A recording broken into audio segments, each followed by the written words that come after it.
মহিমাময় মহান শক্তির যেটা আমরা আল্লাহ বলে জানি, আরবিতে মহিমাময় মহান শক্তিকে আমরা আল্লাহ হিসেবে জানি।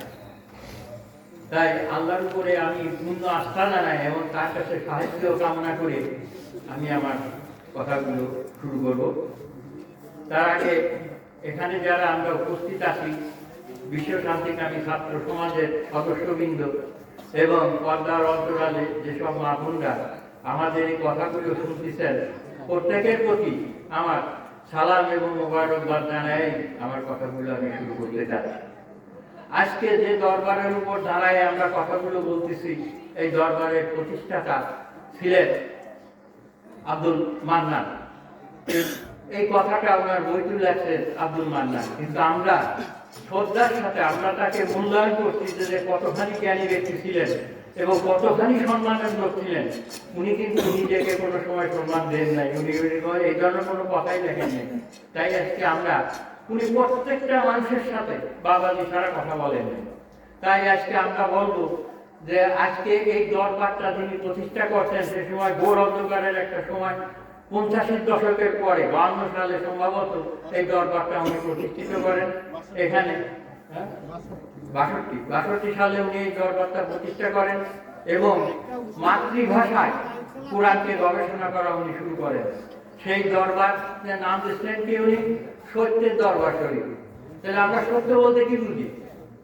এটা আমাদের বোঝার দরকার আছে। উনি যে বললেন যে সত্যের দরবার, কেন বললেন? এটা আমাদের বোঝার দরকার আছে না? সত্য কি? চূড়ান্ত সত্যকে স্রষ্টা, যিনি এই বিশ্ব ব্রহ্মাণ্ড সমস্ত কিছু সৃষ্টি করছে, আর দ্বিতীয় সত্য তার সৃষ্টি জগৎ। আর আমার আপনাকে উনি সৃষ্টি করছেন আশরাফুল মখলুকাত হিসেবে, তাই করেননি? আমরা কি আশরাফুল মখলুকাত? আশরাফুল মখলুকাত বলতে আমরা বাংলায় কি বুঝি? সৃষ্টির শ্রেষ্ঠ জীব আমরা। কেন আমরা সৃষ্টিজীব? কেন? আমাদের ভিতরে কিছু স্বাধীনতা তো আছে, আমাদের ভাষা আছে, আমরা চিন্তা করতে পারি, এরকম অসংখ্য গুণ দিয়ে আমাদেরকে সৃষ্টি করতে আল্লাহ, তাই তো? তাই আমরা এই নিজেদেরকে শ্রেষ্ঠ বলতে পারি, তাই তো? আর স্বয়ং আল্লাহ আমার ভিতরে আছে। কোরআনে বলতেছে ফি আনফুসিকুম ওয়া লা তাফসিরুন, আমি আছি তোমার আত্মার মধ্যে। তাহলে আল্লাহ আমার আত্মার মধ্যে আছে। আমার পূর্ববর্তী এক বক্তা যিনি বলে গেছেন যে আল্লাহ আমার আত্মার ভিতরে আছে, বলেন না একজন কিসের? তো দেখেন আমার আত্মার ভিতরে যে আল্লাহ আছে, এটাকে আমরা উপলব্ধি করছি।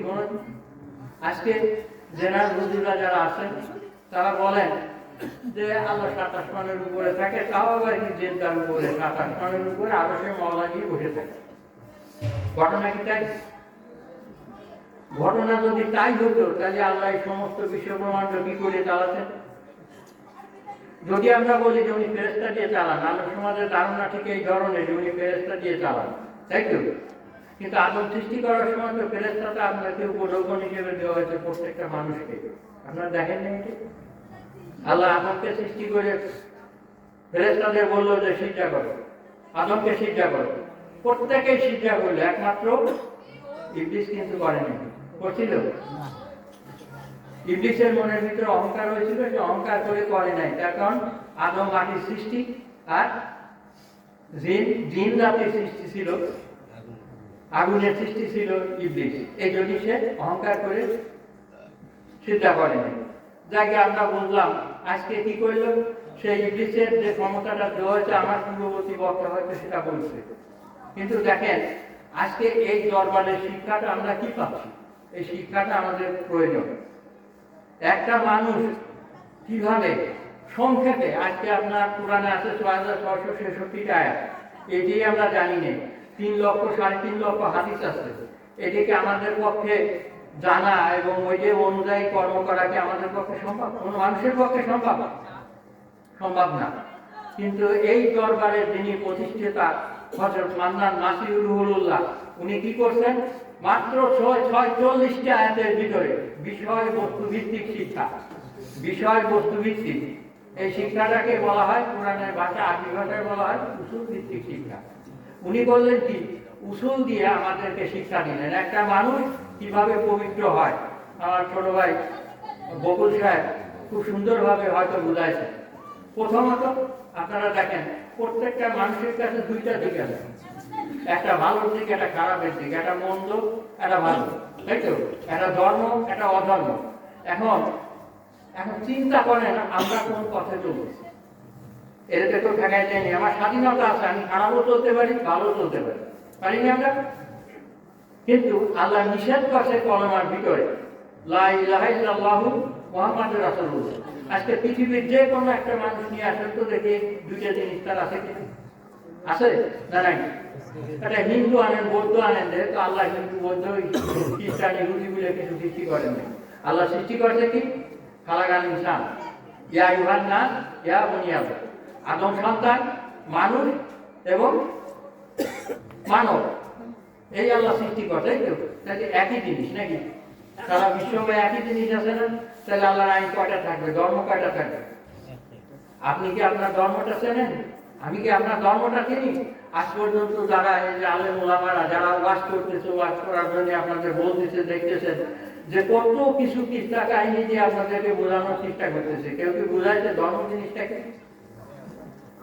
আমার বাজান মান্নান নাসিরুল্লাহ এই দরবারে আমাদেরকে শিক্ষা দিয়েছেন কি? ধমনীর যাহা মর্ম তাহাই হলো ধর্ম। ধমনী কি? আমার মন না? মনের মর্মটা কি? কোন মন কি অশান্তিতে থাকতে চায়? চায়? চায় না। তাই আল্লাহ তরফে যে বাণীটা আসলো, ইন্না দিন আনদাল্লাহিল ইসলাম, আমার থেকে নির্ধারিত দিন, জীবন ব্যবস্থা হলো ইসলাম, মানে শান্তি, তাই তো? ইসলাম মানে কিন্তু শান্তি নাই, একটা জীবন ব্যবস্থার নাম। সালাম মানে শান্তি, তাই তো? সালামের সাথে একটা আলিফ যোগ করবে শুধু, তাহলে কি হলে ইসলামের একটা রুটিন। হ্যাঁ, ইসলামটা ধরে নাম, আর সালামটা হলো অ্যাডজেক্টিভ, মানে গুণবাচক শব্দ। হ্যাঁ, আর ওইটা হলো বস্তুবাচক শব্দ, নাম। হ্যাঁ, তাহলে এখন দেখে নামবাচক শব্দ, তাহলে কি হলো? একটা আলিফ এসে যোগ দিই, যোগ দিয়ে কি সৃষ্টি করে? এই জায়গায় ইসলাম ধর্ম, ইসলামের রূপ নেই। আলিফটা কি নিয়ে আসলো? আমাদের এদিকে জানতে হবে, শিক্ষাটার মধ্যে দিতে হবে। পয়লা নম্বর আনলো আদব। তাহলে প্রত্যেকটা মানুষের যদি আদব না থাকে তা কি করে? আমরা সবাই কিন্তু জানি, জানি। এক নম্বর বেয়াদব হবে। আর এহসান, এহসান আর আলিফ আইলো কি? এহসান। এহসান মানে কি জানেন? মঙ্গলময় আচরণ, যেটা আমরা হালাল ফালাই হিসেবে আজানে বলি না, তাই না? তাহলে আমার ভিতরে সবসময় থাকবে কল্যাণকর চিন্তা আর হ্যাঁ কল্যাণকর কাজ এবং কল্যাণকর ব্যবহার। আমরা মানুষের সঙ্গে কল্যাণকর ব্যবহার করব। আর আসলে আর একটা আলিমেলে একরাম, একরাম শব্দের অর্থ সমস্ত মানুষের সাথে আমরা এই দুটো গুণ নিয়ে যদি চলি তাহলে কি আমাদের কোনো সমস্যা আছে? শান্তি থাকবে না? শান্তি থাকবে, থাকবে না? আচ্ছা দেখেন তো, পৃথিবীর কোনো মানুষ আছে যে ইসলামের কাছে এসে বলে এসে বলতে পারে যে আমি না এটা আমি করতে চাই, অশান্তি চাই? বলতে পারবে? কিন্তু আজকে আলেম সমাজও দিতে পারতেছে না, আমরা আপনাদেরকে শান্তি দিতে পারতেছি না। তারপর নিজের কাছে ওই জিনিসটা নাই, আমি একটা বেয়াদব, আর জন্য একটা আন্তর্জাতিক ভাবে আমরা চলতেছি, কল্যাণকর মানসিকতা নিয়ে কিন্তু আমরা চলতেছি না, চলতেছি। একটা বৃদ্ধ লোক সে রাস্তায় পড়ে গেছে, তারও আমরা টাইনিয়ে তুলতে চাই না, আর একদিন টাকায় চলে যায়, তাই না?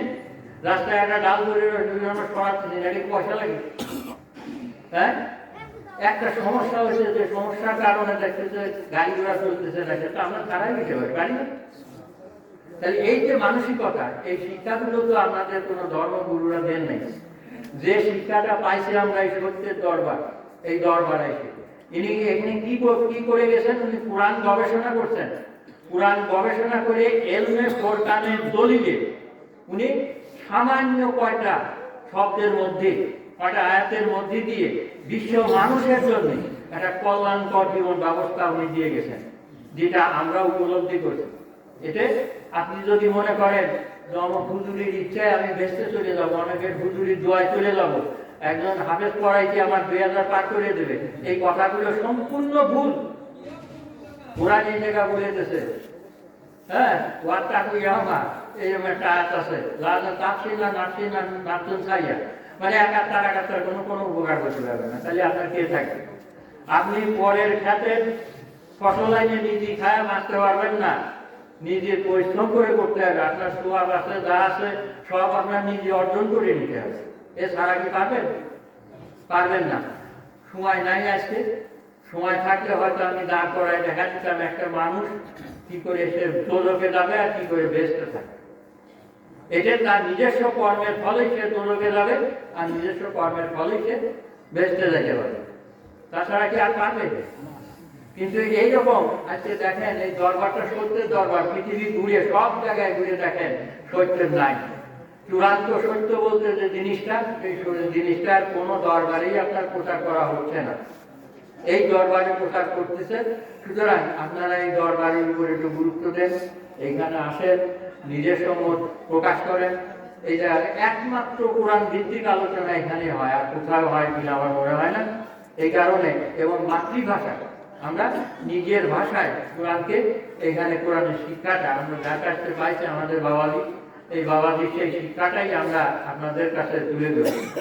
অনেক বাধার সম্মুখীন হয়েছে আমরা। কোরআন বাংলা ভাষায় পড়া যাবে না, না যায়, অনেক কিছুই আমরা শুনছি। আরে আমার মাতৃভাষা বাংলা, আমি কি আরবিতে বোঝে আমি বুঝবো? অনেক আলেম আছেন যারা আরবিতে কিছুই বোঝেন না, বুঝে যাচ্ছে সব ভিতর, কিন্তু বোঝেন না। তাই না বুঝি কর্ম করা যায়? যায়। আপনি কি কর্ম করবেন? তো বলার অনেক কিছুই ছিল, টাইম নাই, সময় শেষ। এখন আমাদের 12টার আগে আমাদের মিলাদ করতে হবে। আমি সবার কাছেই ক্ষমা চেয়ে দিয়ে এবং সবার প্রতি আন্তরিক শুভেচ্ছা জানাই আমি আমার কথা শেষ করি।